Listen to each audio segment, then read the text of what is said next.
Good afternoon.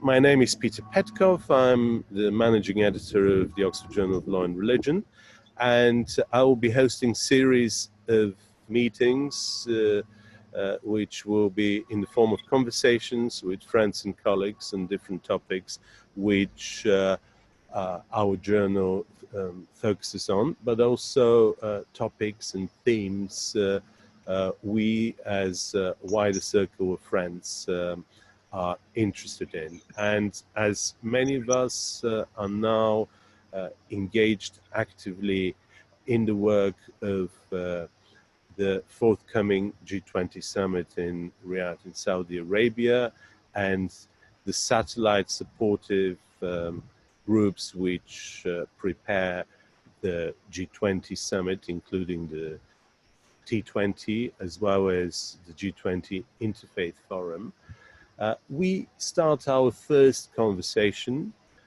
on the subject of economics, business, religion, and sustainable development. For a number of years, a group of scholars as well as interfaith organizations have engaged reflectively and also through humanitarian projects in trying to relate the difference religious voices are likely to be able to make in fulfilling the sustainable development goals as outlined by the UN process, but also in the ways they have been taken on board as part of the work of G20 summits. We have been engaging with this process since Brisbane, and year by year, the Interfaith Forum has been growing stronger in terms of partnerships, but also in terms of relating to the ways religious voices make difference, both in terms of discourse, but also in terms of humanitarian action in the fulfillment of the Sustainable Development Goals. This year, myself, Professor Naoto, Yoshikawa, and Catherine Marshall, and a number of other colleagues contributed to the recommendations of T20, which is the Think Tanks 20, which was the intellectual powerhouse which shapes the agenda of G20, and our recommendations, which were very positively received, were really looking into the ways faith-based organizations do make a difference on the ground, or are likely to be able to make a difference in the ground in the future. And more importantly, what stock should policymakers take in terms of how to work with faith-based organizations, and how to measure in their analysis, in their policy analysis, the impact religious perspectives and faith-based organizations may have in generating public support on a number of agendas in terms of social change. So obviously one of the very central themes which emerge in the context of every G20 and would be emerging in an even more prominent way this year is the interplay between ethics, economics, business, and sustainable development. COVID-19 has in many ways acted as a paradigm shift and has transformed profoundly not only our societies, but also the current agenda of the G20 summit. Of course, we are all interested in the big questions of relationship between ethics and economics, the difference religious voices make in this, as well as how this relationship could be articulated more effectively to policymakers. Unfortunately, official events, as I have noticed in the past, do not give us enough time to really reflect critically and be more intellectually self-indulgent in engaging with those themes. And this is why we thought that this series of conversations may give us an opportunity to do so and feed into the wider agenda of the G20 process, as well as into the work of the G20 Interfaith Summit. And last but not least, I wouldn't rule out the possibility of receiving scholarly contribution to our own journal on those subjects. So today we have with us friends and colleagues who are engaging in very cutting-edge work, focusing on the intersection between economics, business, ethics, and theology. They're theologians, priests, as well as highly skilled scholars and economists in their own merit. Naoto Yoshikawa is a professor in Tokai University. He has a very formidable experience as a servant in the Food and Agriculture Organization, as well as the UN Development Program.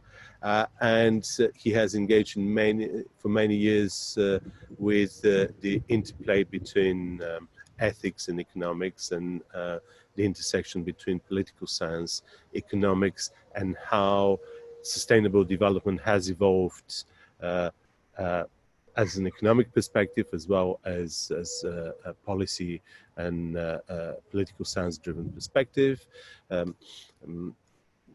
Reverend Newell is a director of Cumberland Lodge, a very important center for dialogue, which brings different perspectives, different intellectual traditions closer together.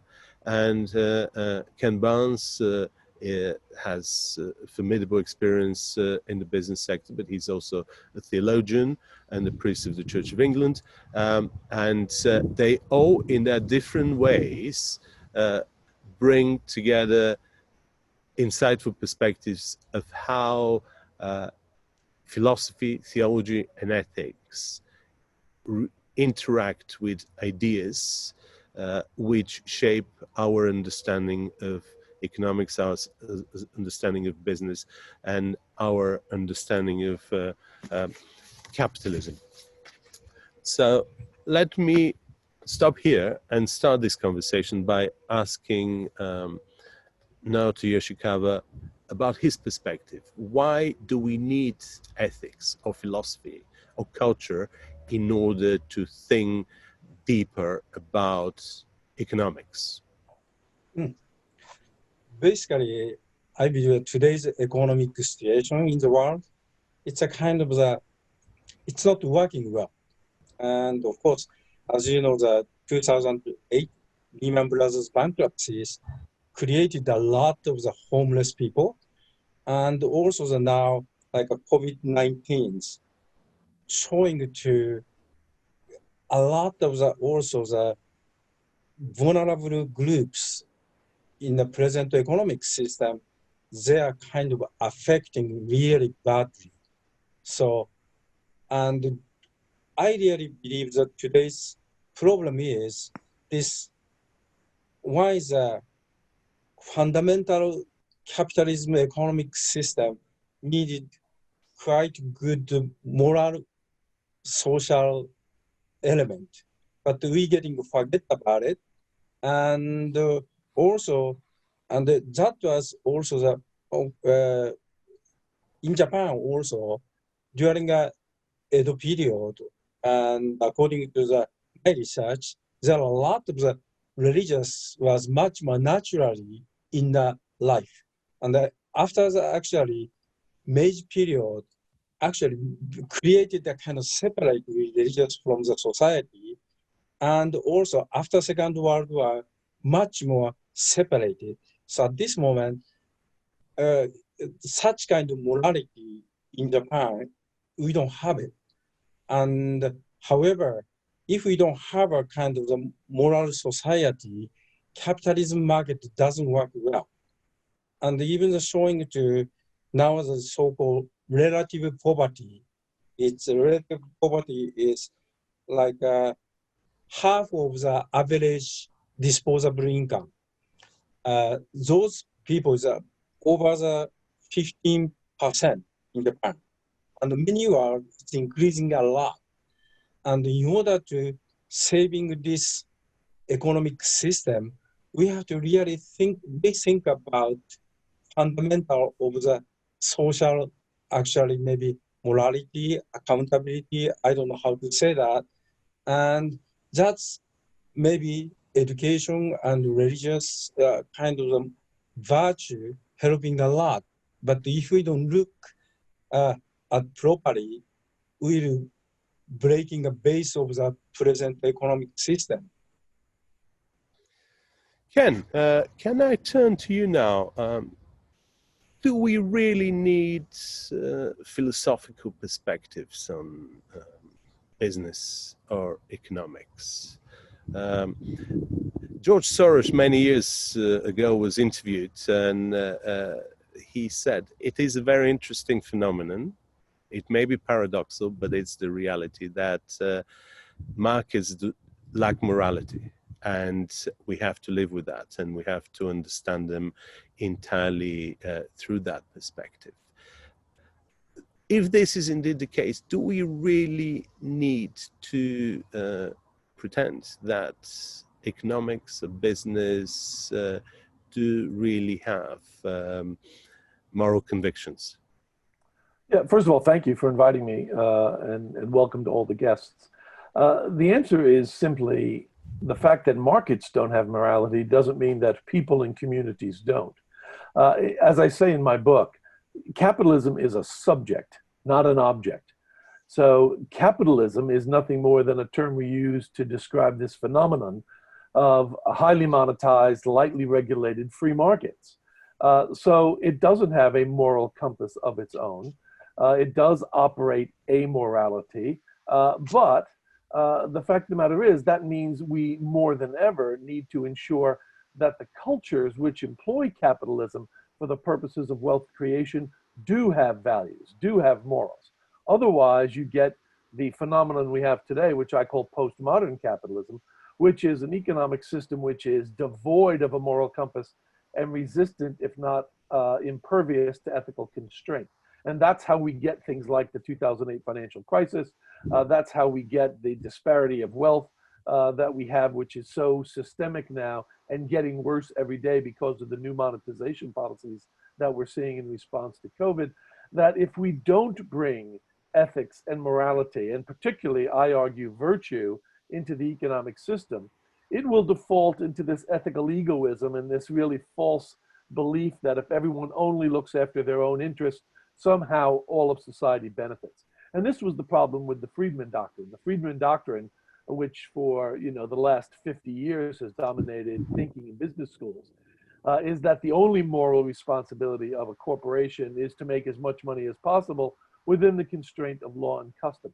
But the problem is that he doesn't take into consideration things like time. Make as much money as possible over what period of time? If we have a very, very narrow period of time, you can do a lot of things that are very unethical, make as much money as possible, and claim that you did what was best for your shareholders. But then you actually create an existential threat to the business or to your community or potentially to the environment, etc. So we need ethics, we need morality if we are going to have an economic system which is going to work for everyone and not for the few. So that's why when I contributed to the Routledge Handbook on Business Ethics, I looked at all religious traditions, all of the major global religions, and found that there was this common thread of virtue ethics in all of them. So we don't need religious hegemony to say that religion has a place in this conversation, because even though religions didn't invent ethics, ethics have always been with us. Virtue has been with us since before Aristotle codified them.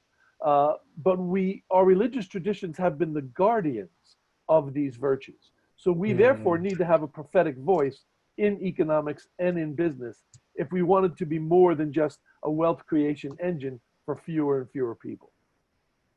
Ed, could I bring you into this conversation? You've obviously done a lot of work in the context of Cumberland Lodge, but you have also researched and taught economics at Oxford while you were associated with Christ Church. Does ethics really work as a central theme, as an overarching theme which drives economists and economic research today? Or are we still within this mantra of social sciences that everything is positivism, everything is based on empirical evidence, and ethics, morality, religious or philosophical ideas are not necessarily welcome in robust technocratic economic discourse? Thank you, Peter. I think academic economic discourse is changing for the better in the main because of the development of behavioral economics as a discipline. I think that's when I was a student, it wasn't part of mainstream economics. And one of the reasons I guess I gravitated towards the church is that I became rather disillusioned with the way that economics was underpinned. It seemed to be underpinned on a value system or way of seeing the world, which didn't really resonate with how I felt as a person of faith. And what I've seen, I guess, over the last 20 years or so is the input of psychology in particular into economics, but also that's bringing in different, a more nuanced philosophical approach to economics. I think that side of it is developing considerably. And I see that as an opportunity for us to have a wider conversation about the very fundamental nature of economics and bringing in different perspectives, which I think has potential for really transforming it as a discipline. Ken, you have a comment to make? Yes, just very quickly building on what Ed said, this term economics, when we say economics, we're usually referring to the discipline of economics, which is nothing more than a mathematical modeling science. And that's why there are those in that profession who reject things like ethics and philosophy. What we're really talking about is political economy, because economics as a mathematical modeling discipline is a relatively recent phenomenon. For most of human history, when we've spoken of economics, we were talking about political economy. Once we bring the polis into the conversation, then we have to have ethics and morality. Otherwise, we aren't being true to what it means to be human. Naoto, would you like to add anything to this perspective? I completely agree. And originally, we don't have economics. Economics used to be everything like a think together. Even during Adam Smith, there's no such as economics. Like even Ricardo's book, it's not economics, political economy. So in order to think about all the societies, yes, we definitely have to bring the ethics or social conditions. And we are not only looking at how money circulate better, how we can use it. No, we are talking about human life. That's we have to including those things. Very important. I want to turn the conversation in another direction now and try to look into the relationship between culture and the ways we relate to ethical questions or theological questions or philosophical questions in relations to business or economics. The great theologian von Balthasar has reminded us that the idea of creating a plural society which accepts and integrates culture or cultures in their full potential is a utopia, partly because there is no culture which is neutral. And the very fact that cultures are non-neutral also means that they would steer perspectives on ethics, perspectives on morality, perspectives on theology or philosophy in one direction or another. So we already experienced this in this highly controversial discourses about cultural relativism in relation to international law and human rights, particularly spearheaded by countries like China and other countries in South Asia, that different cultures may have different understanding and prioritizing of social and political rights, or civil and political rights. And does this work with economics? Is there cultural relativism in the way we approach economics? And does that present any challenges about the ways we approach ethically capitalism, business, or economics as a whole? Is that a particular question for anyone, or is that a to the whole group? Up? Yeah. Well, I'll just take one comment, if I may. I did business all over the world before I was an academic, on 6 continents. And I can tell you that what business people want, what people who are involved in economic activity want, whether in China or Africa or Europe or North America, is actually basically the same. And that is that they want their economic activity to produce a certain good. And it's not just good for themselves, by the way. I spent a lot of time in boardrooms, in the corner office. And the people who sit around board tables don't have horns. These aren't evil people, but they do sometimes make really evil decisions because they get sucked into this vortex of we have to maximize shareholder value or whatever it might be. And then they look to short-termism results and they end up making bad decisions. But most of them are family people who care about their communities, who care about each other, who care about their kids, who care about the environment. And really, we need to give them license to care about those things. So some of the ways we construct our fiduciary responsibilities in the corporate world need to change. The way we construct the responsibility of directors legally has to change so that we can empower them to make decisions that go beyond simply the maximization of shareholder value. So there are systemic things that we can do which tie into culture. But at the end of the day, the reason why I always defer back to virtue is universal regardless of culture. The notion of prudence and justice and courage and temperance, these things are universal. The problem is we've dusted them off and put them in a corner and said, don't rear your head because we're too busy right now making money. And this is why we have to have this conversation, because if we allow virtue to flourish, we will have a different kind of capitalism. Yeah. Can I chip in there, Peter? For a phase of my life, I worked at St. Paul's Cathedral trying to engage with people working in the city on ethical issues. And one of the things that came out very powerfully were the sort of things that Ken was talking about. You're dealing with fundamentally decent people, but often they're put in situations where they're compromised by what the business is driving. And the fact that business might be driving down a particular way might put them into situations where they've got to make decisions which they feel very personally uncomfortable with, and they feel is fundamentally unethical, but nevertheless might be a perfectly good business decision. And I think trying to inculcate within the business community an ethical way of seeing, or a virtuous way of seeing how they do business, is absolutely fundamental. But some of these people I were dealing with, they just felt very compromised, and some of them got out of it, or they just thought they couldn't handle it, and others would just cave in and just go with the flow.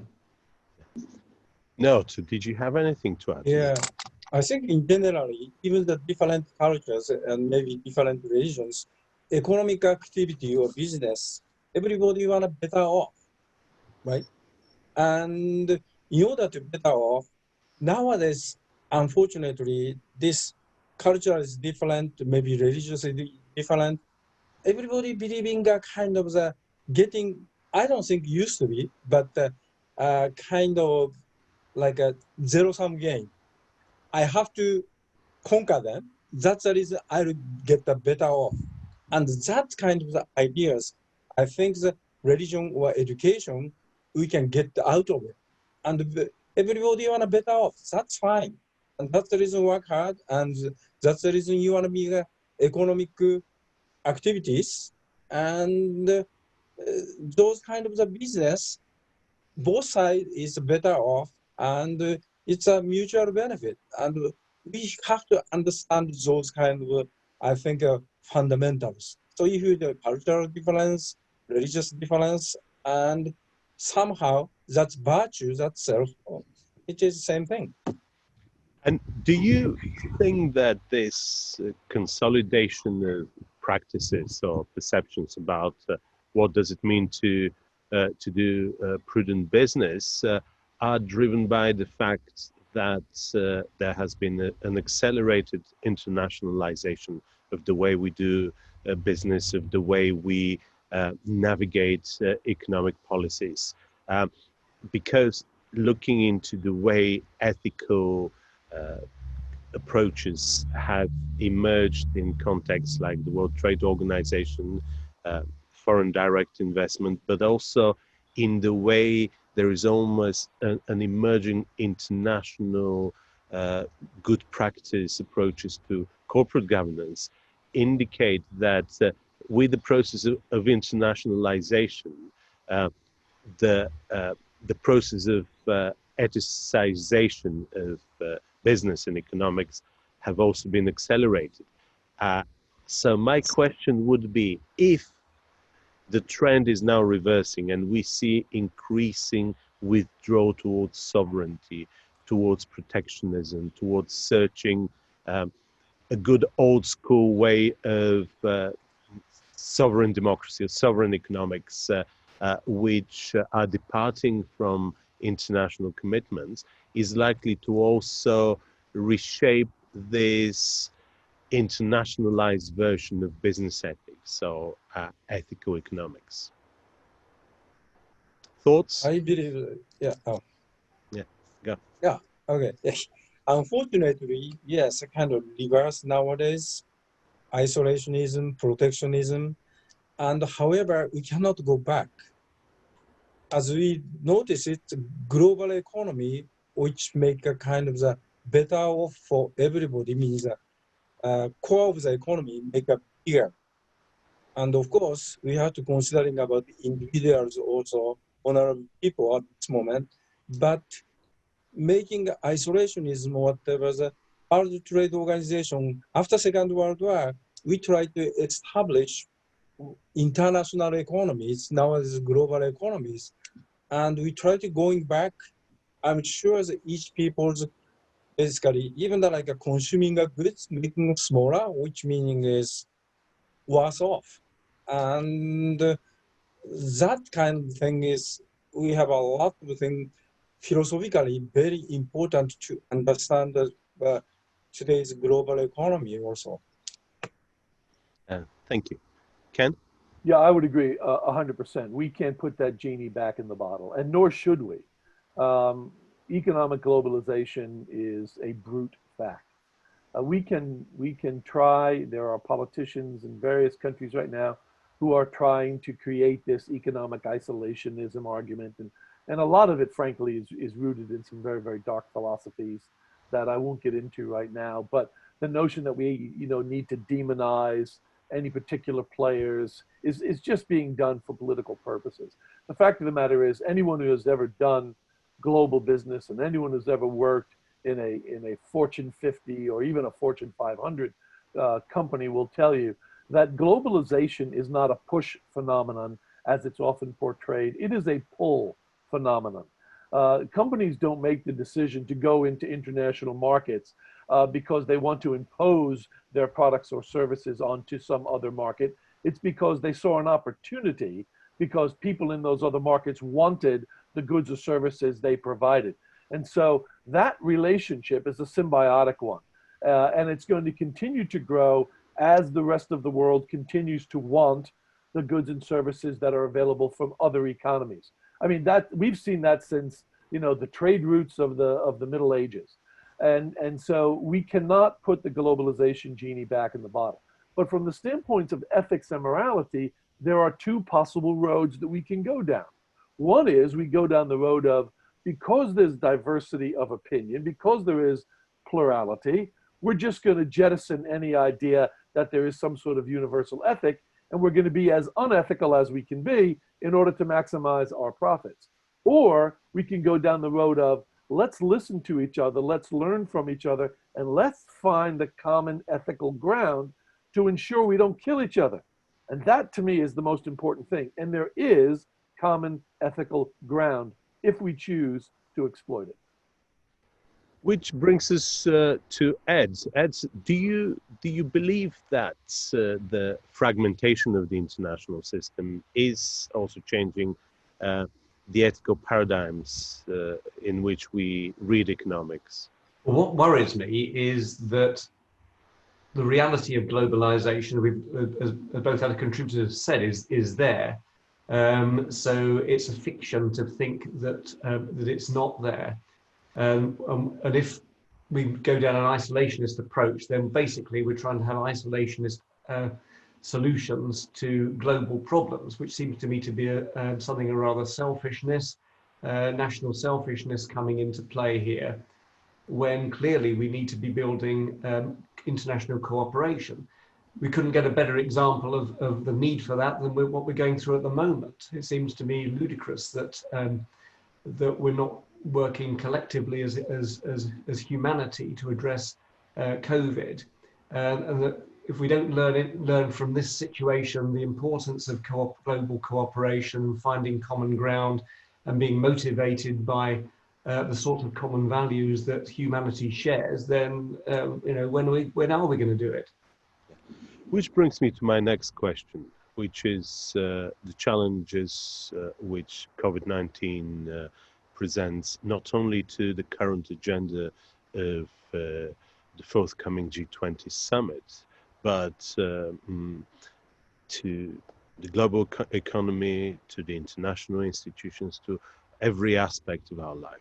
So if we apply the lens of ethics and economics in trying to interpret what does the future holds, how could we answer the big question, which will probably remain unanswered, but we could certainly reflect what difference will COVID-19 make on the Sustainable Development Goals agenda, on the more soft, rules-based projects of international development, which are not necessarily following the pattern of Sustainable Development Goals.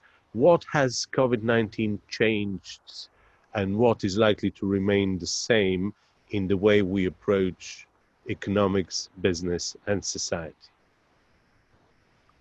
Well, I would say that COVID-19 is going to change everything. The COVID-19 situation I liken to a slow motion car crash. We're in the middle of the car crash right now, and we're pumping the brakes and we're turning the wheel, and we see things coming at us, and we're doing everything we can to not hit the car in front of us, etc. But the accident hasn't come to a complete halt yet, and we don't know what the injuries are yet. We are literally in the middle of the car crash. And I say that because you only have to look at what governments and central banks are doing in the middle of the epidemic to keep the economy going. We have had in the United States alone $3 trillion in fiscal policy in just 6 months thrown at this problem, and $2.7 trillion in monetary policy through the Federal Reserve thrown at this policy. So nearly $6 trillion in artificial debt-laden liquidity has been thrown at COVID in order to keep the balls in the air, in order to make it feel like there's some semblance of normal economic activity happening. The fact of the matter is, there isn't normal economic activity happening. The fact that we're sitting here in front of these Zoom cameras instead of getting in a plane, going somewhere, renting hotels, having a conference, etc., is a perfect example of the fact that we are propping up the economy with artificial liquidity in order to keep things going until the car crash stops. And then when it stops, there's going to be a mess to clean up. And no one knows how long it's going to take to clean up that mess. But I promise you, there will have to be a day of reckoning. Now, that's the bad news. The good news is, however, it has also exposed the hypocrisy of the notion that we can't do more with fiscal and economic policy and monetary policy to do more to help the rest of the world. If we can create $6 trillion of artificial liquidity to get through this hump of COVID, we should be able to come up with $1 trillion to invest in developing nations, invest in infrastructure, etc. And the suits have been telling us for a long time that that's not fiscally possible. Well, they've put the lie to that by just the 6 months of actions that we've seen. Ed? Can I just come? Yeah, I totally agree with what Ken said. And one of the things I think about COVID is it's put a shock to global economy, and well, shock to everything in a way which we've never had before. And I feel that when we get these sorts of big shocks which cause mass anxiety, it can bring out, it amplifies human nature. And I think it can bring out the best in human nature and the worst in human nature. And I think we've probably seen examples of that over the last 6 months. I hope we can tap into the best of human nature and use this as an opportunity to rethink how the global economic relationships operate, because we're all in this mess together. As Ken has said, we've racked up debt, or racking up debt, which has to be dealt with in some way. There is going to be a day of reckoning. And can we reckon that out in a way which is equitable, fair, and actually leads to some positives out of this dreadful situation we're facing at the moment? Naoto. Yeah, I think also the bad things and good things exacerbated for COVID, this crisis. So like, hopefully we are not so stupid, and the bad part of the actual is making worse part because of the COVID-19. We can, I hope, we try to correct it. Otherwise, after that, we don't see the result of the economic disaster yet. But since it is slow motions, we can try to kind of controlling it before crash, and as Ken said, and we try to control as a damage smaller, and during what is bad, we recognize it. We better to actually hopefully many people actually, I was attending the World Bank's seminar every week, and we try to find out the better way to set up policies, and hopefully we can adjust the bad part of the present economic system. But if we don't do anything, or if we keep as it's going, it will be really, I'm worried about big disaster. COVID has highlighted in a particular way the big question of inequalities.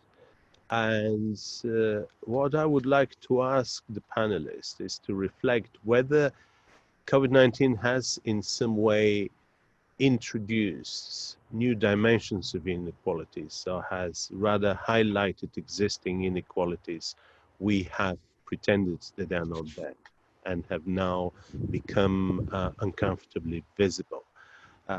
Whether it's the former or the latter,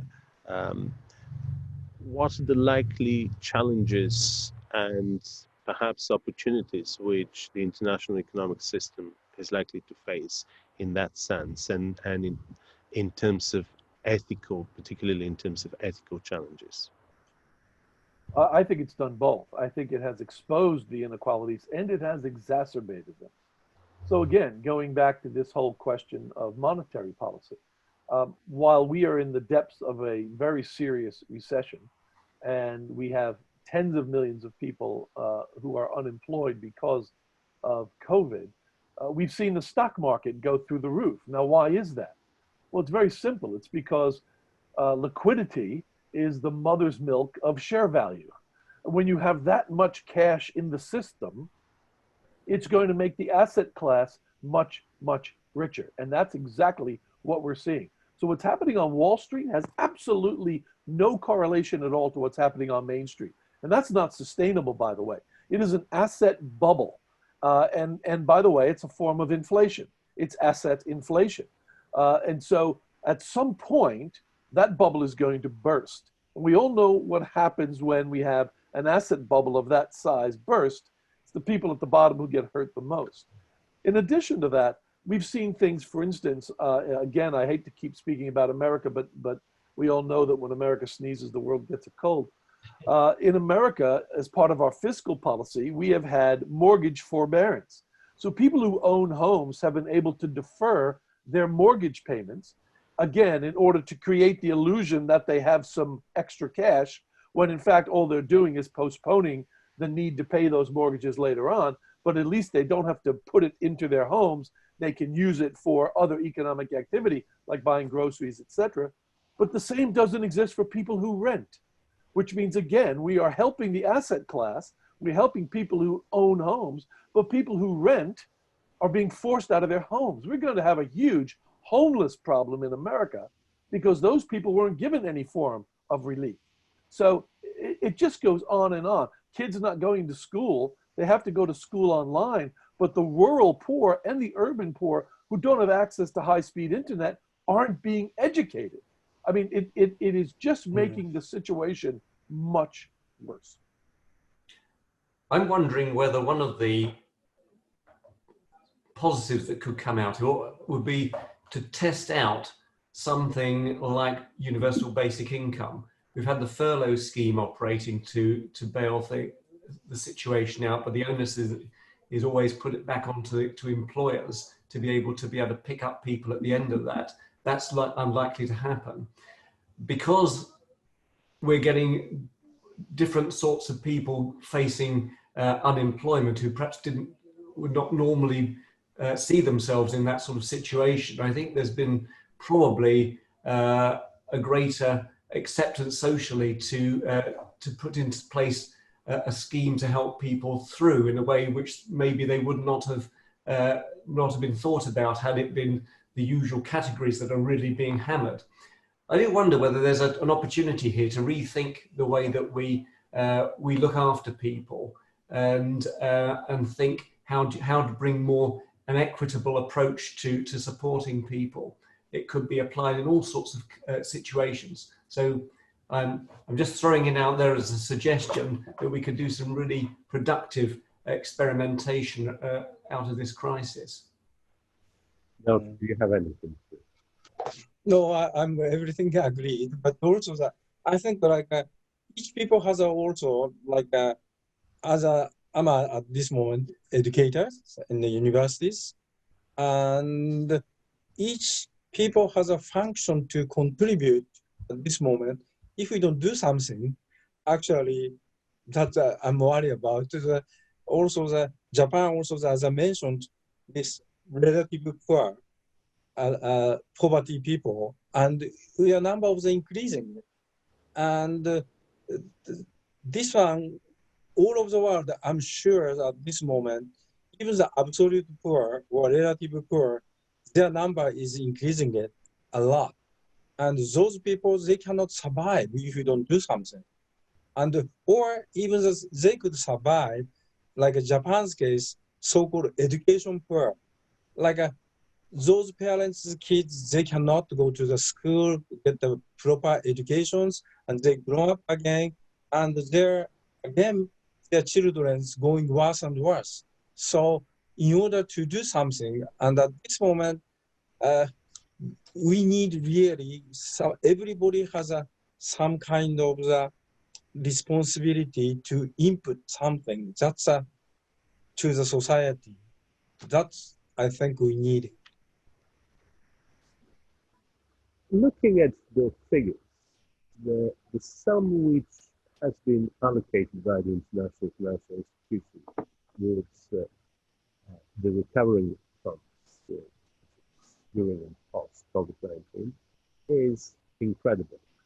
And what's incredible that it was so easy to negotiate, and it's certainly more substantial sum than what would be needed for a number of the development projects which international community has been committing for decades to achieve, and have missed their targets on several occasions.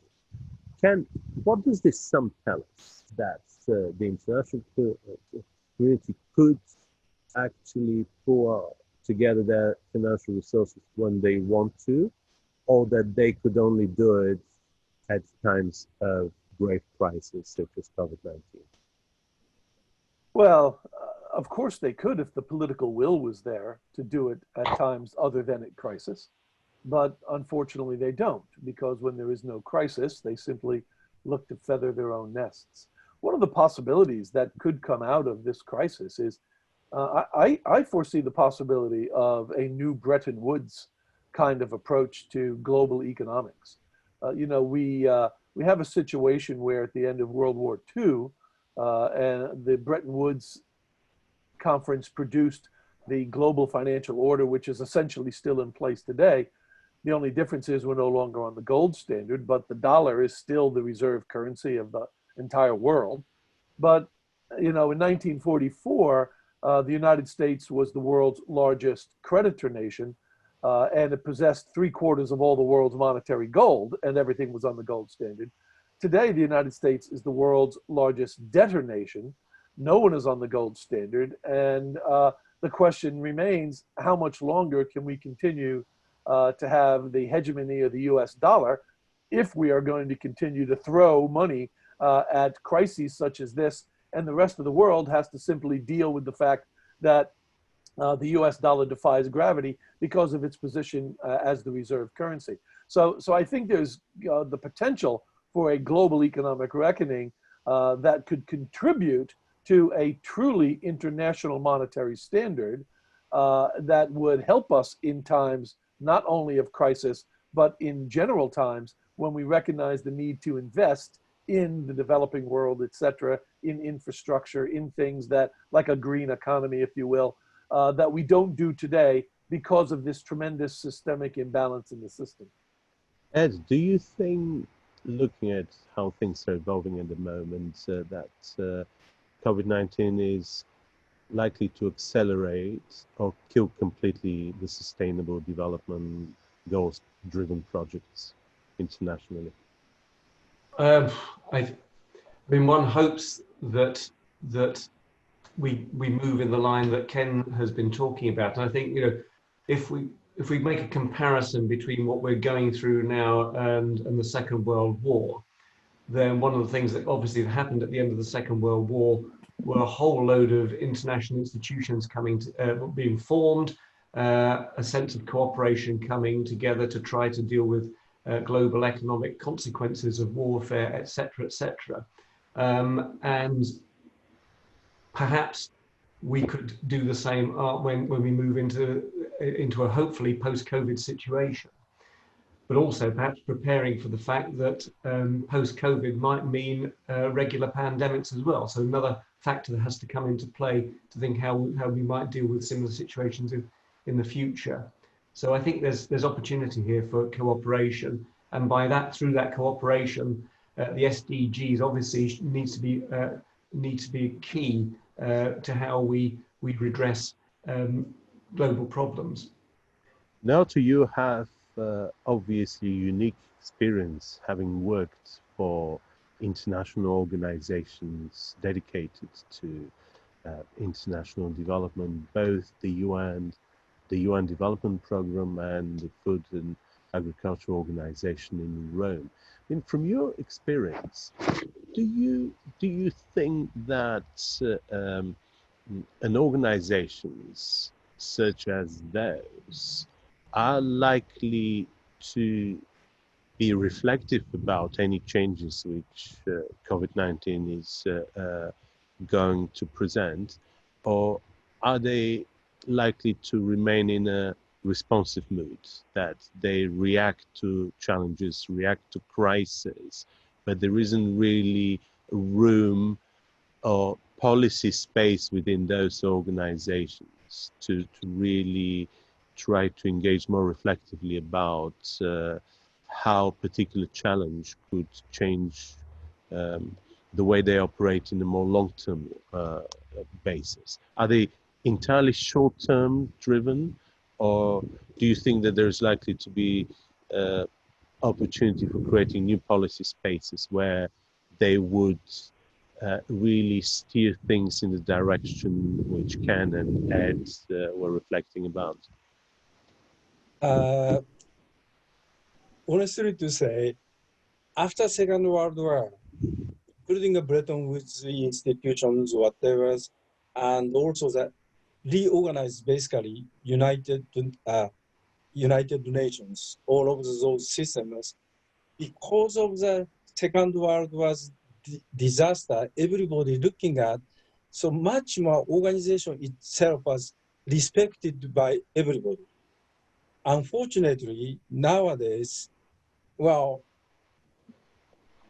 many also the big countries, so-called, they believe that they can control that's not really, actually, UN organization or international organization, it's a forum to discuss.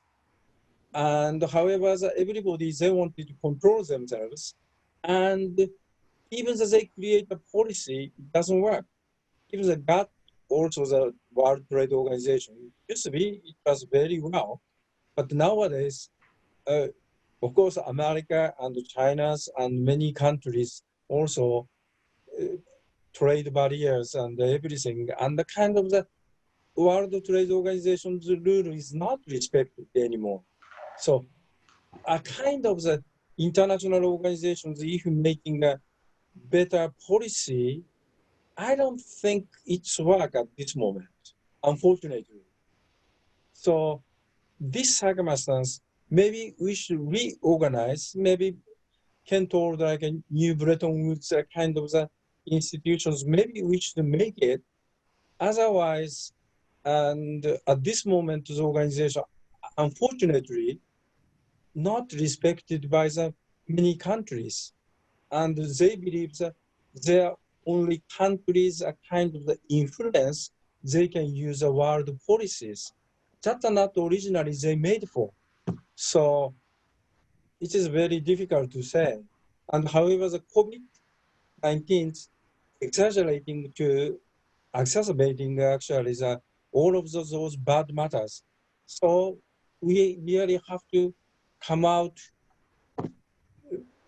discuss together. Otherwise, it doesn't work. Which brings us in a way, in a natural end of the circle of the conversation and back to where we started, looking into the role religious voices and faith-based networks and organizations may have in these conversations. Of course, these policy spaces are preserved for policymakers, but in a way, religious organizations and religious voices have been very effective and very instrumental in shaping the grammar of international law after the war, the grammar of international human rights. We understand them today. They're increasingly moving in the direction of engaging with sustainable development, instrumentally by their own arms which are involved in humanitarian work, but also increasingly by developing their own discourses on sustainable development, economics, business, and ethics. So the question would be, what role are they likely to have in shaping these new discourses? Is it going to be similar to the role religious voices had in shaping the grammar of the United Nations, public international law, international human rights after the war, or is it going to be different? Are the religious voices too plural, too fragmented, and often driven by different perspectives and philosophies relating to economics and business to be able to really engage in a concrete way with the shaping the new perspectives post-COVID? Ken's book, Redeeming Capitalism, implies that capitalism is the system which has to be redeemed and the system which is perhaps the most robust and solid economic system. This is not necessarily a perspective shared by all religious traditions. And there's certainly even forms of Christianity we even today are spinning more towards liberal Marxism rather than capitalism. And if this is indeed the case, how could we really get religious voices to be effectively involved in this process? Do they need economics literacy in the same way policymakers need religious literacy? Or do we have to take the view that perhaps they could be very effective in crowdsourcing and gathering support for policies, but they should perhaps remain outside of the policy-making space? I think that's up to the religious leaders, frankly, to decide whether or not they're going to engage and be a prophetic voice in the space, or they're going to retreat. And it would be tragic if they retreated, because we need those voices at the table. So that's why I wrote my book. And you know, if someone wants to write a book called Redeeming Socialism, let them do it. Because what matters is that we have these voices that are champions of virtue in whatever economic systems are employed. Because you can have very ugly forms of socialism, as we've seen historically in the 20th century. Some very ugly totalitarian forms that were really quite malevolent. So it's not a question of which system we use as much as how we employ our economic systems. And as I said, I think there is a universality of ethics that can be tapped into. We're coming towards the end of this conversation. We have already been carrying on for about an hour. I'm very grateful to the speakers who shared their perspectives. Now, we're going to continue those conversations. Next week, we'll be having a big conversation on religious culture, heritage, human dignity, and sustainable development. And we would continue those dialogues through October and November, particularly with reference to the forthcoming G20 summit. But the conversations under the umbrella of the journal will continue later in the year, and will look more closely into the questions of law and religion under lockdown. Thank you for being with us. I hope you could all join us again next week and for some of our forthcoming events. And thank you again to all our speakers who joined us today from Japan, US, and the UK. Bye-bye. Bye. Thank you.